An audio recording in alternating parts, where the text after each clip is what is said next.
수입자 관세 내놓는다. 이제는 트럼프의 관세 정책이 경제 정책보다는 정치적 요소에서 움직입니다. 이렇게 볼 수밖에 없어요. 한번 봐보시죠. 트럼프는 사업가입니다. 사업가로서 성공을 했고, 성공한 사업가로서 대통령도 당선이 됐어요. 1기 집권 때에도 미중 갈등에 대한 부분이 굉장히 컸었던 그런 상황이었고요.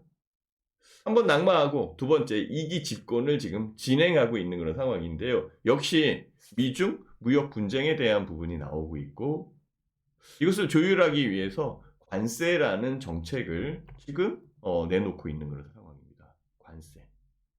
근데 이 관세는 실질적으로 그 WTO 그리고 무역 관련되어 있는 부분에 FTA 이런 쪽으로 다 체결되어 있는 그런 여건인데 이것을 막 뒤집어요. 뒤집는 그런 상황으로 만들었고 각각의 국가들은 트럼프의 위세에 눌려서 먼저 긴다 이거지. 그것을 이용해서 협상과 협의에 대한 부분으로 넘어가는 그런 상황이고 결국은 미국 주도에 의해서 만들어지는 거지만 지금은 서슬퍼런 시퍼런 칼날이 있는 상황이기 때문에 듣는 척을 하죠.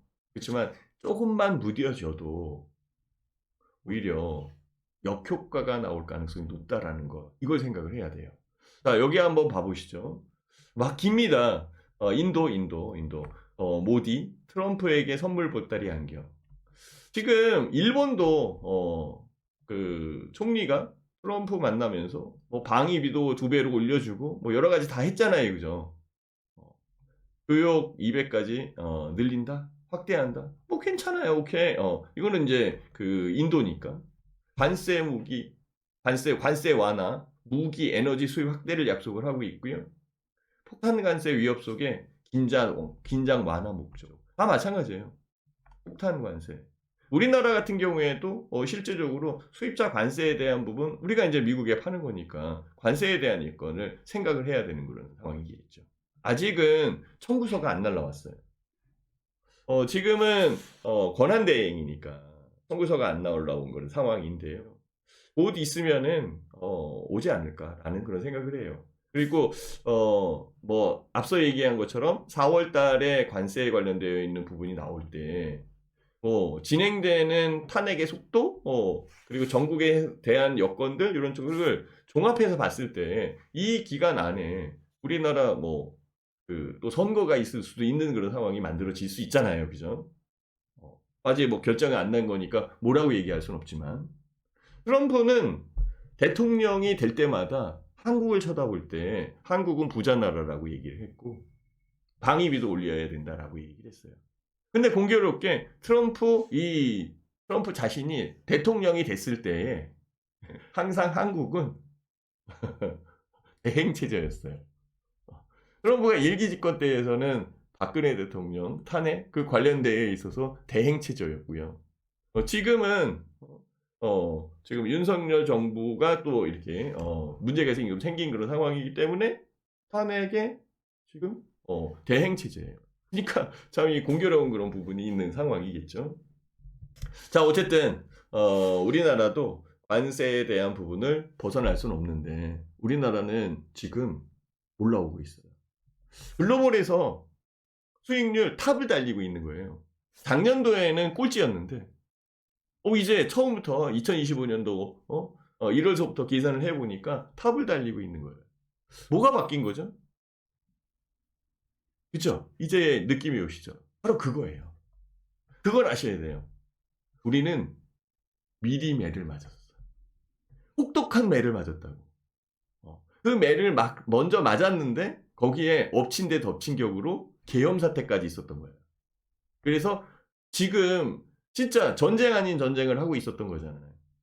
러시아보다 더 빠진 거는 우리가 내부적 부분의 전쟁을 하고 있었던 상황이었기 때문에 그래요. 통합된 게 하나도 없었던 여건이었고.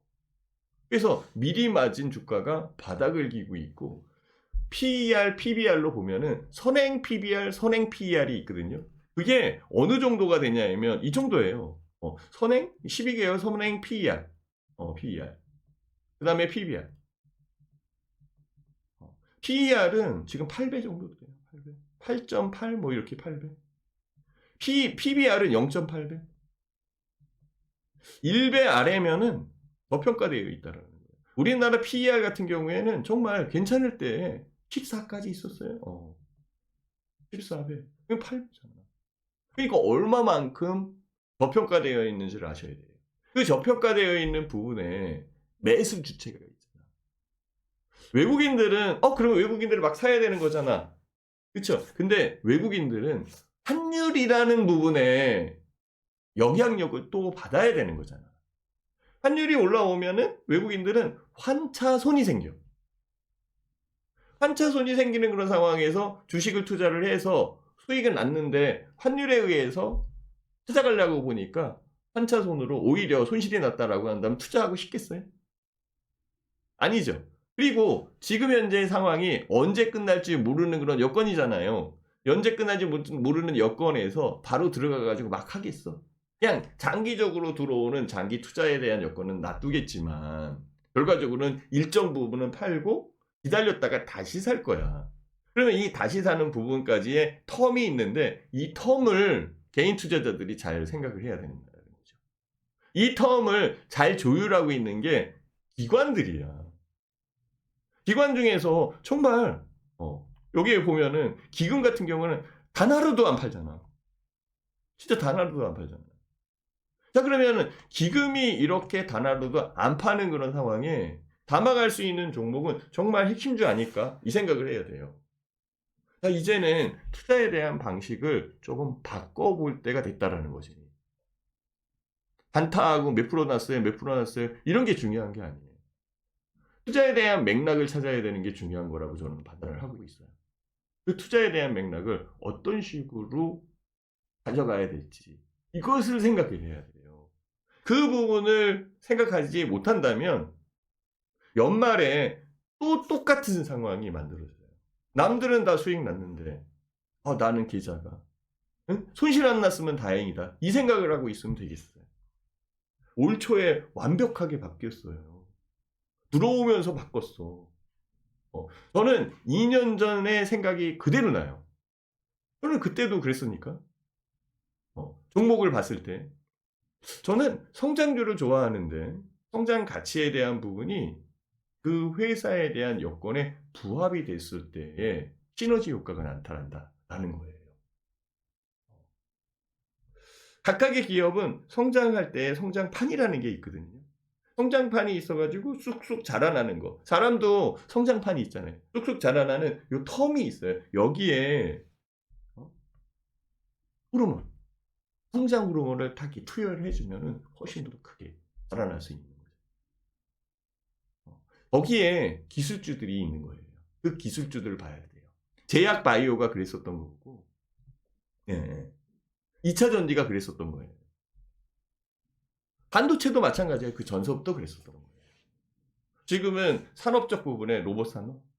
2년 전 레인보우 로보틱스를 보세요. 3만 원에서 쭉 20만 원까지 20만 원 넘어간 거잖아. 근데 그때에도 2년 전 1월 달 2일 날 그때부터 움직이기 시작했어. 올해도 1월 2일 날 레인보우 로보틱스가 상한가부터 시작을 했다고. 로봇 관련되어 있는 부분의 섹터는 훨씬 더 커질 거예요. 근데 문제가 뭐가 있냐면 많이 올라왔다 이렇게 생각하는 분들이 있어요. 그거는 성장 섹터에 대한 부분을 못 봐서 그래요. PER 계수를 어떻게 줄 건가 이거를 생각을 했어야 되는데 그걸 못 봐서 그래요. PER이 낮다고 해서 저평가되어 있어서 좋다라고 얘기할 수가 없어요. PER은 성장에 대한 부분을 보는 거고 PBR은 자산 가치에 대한 부분을 보는 거예요. 절대 PER이 낮다고 해서 고포를 못 쫓아오는 거예요. 저퍼가 고포를 못 쫓아오는 이유가 거기 있는 거거든요. 이 부분을 해석할 때에 트럼프의 관세 정책에 대한 여건이 해소된다라고 얘기할 수 있는